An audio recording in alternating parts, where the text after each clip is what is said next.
Why are vegetarian diets so effective in preventing and treating diabetes?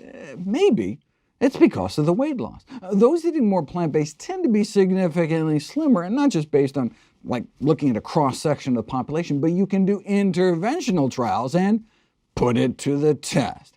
A randomized, controlled, community-based trial of a whole food plant-based diet.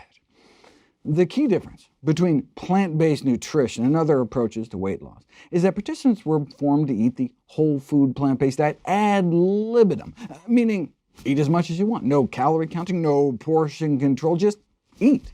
It's about improving the quality of food rather than restricting the quantity of food. And then, in this study, they had people just focus on diet rather than increasing exercise, just because they wanted to isolate out the effects of eating healthier. So, what happened? No restrictions on portions. Eat all the healthy foods you want. Here's where they started out. On average, obese at nearly 210 pounds. The average height was about 5'5". 3 months in, they were down about 18 pounds. 6 months in, more like 26 pounds down. But you know how these weight loss trials go. I mean, this wasn't an institutional study where they locked people up and fed them. No meals were provided. They just informed people about the benefits of plant-based eating and encouraged them to do it in their own lives, their own families, and their own homes and communities. And so, typically what you see in these so-called free living studies is that, weight loss at 6 months, but then by a year the weight creeps back, or even worse. But in this study, they're able to maintain that weight loss all year. And of course, their cholesterol got better too, but their claim to fame is that they achieved greater weight loss at 6 and 12 months than any other trial that does not limit calorie intake or mandate regular exercise. That's worth repeating. A whole food plant-based diet achieved the greatest weight loss ever recorded at 6 and 12 months compared to any other such intervention published in the medical literature. Now, obviously, with very low-calorie starvation diets, you can drop people down to any weight.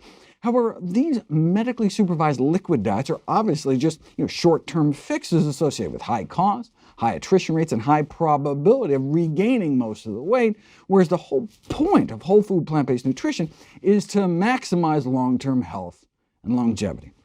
I mean, even if, for example, low-carb diets were as effective, the point of weight loss is not to fit into a skinnier casket.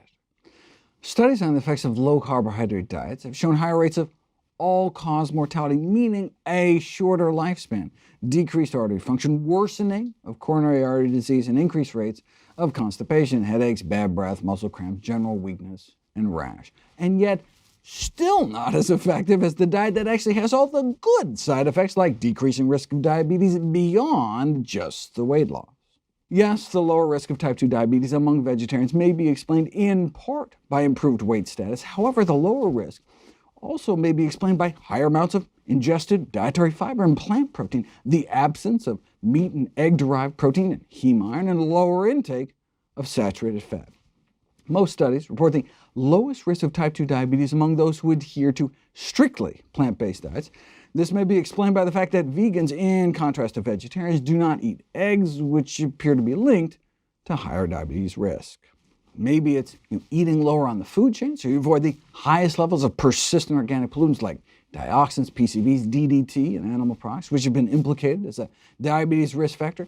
Maybe it has to do with the gut microbiome. With all that fiber, no surprise that there'd be less disease-causing bugs and more protective gut flora, which can lead to less inflammation throughout the body. That may be the key feature linking the healthier gut with beneficial health effects, including the metabolic dysfunction you can see in type 2 diabetes.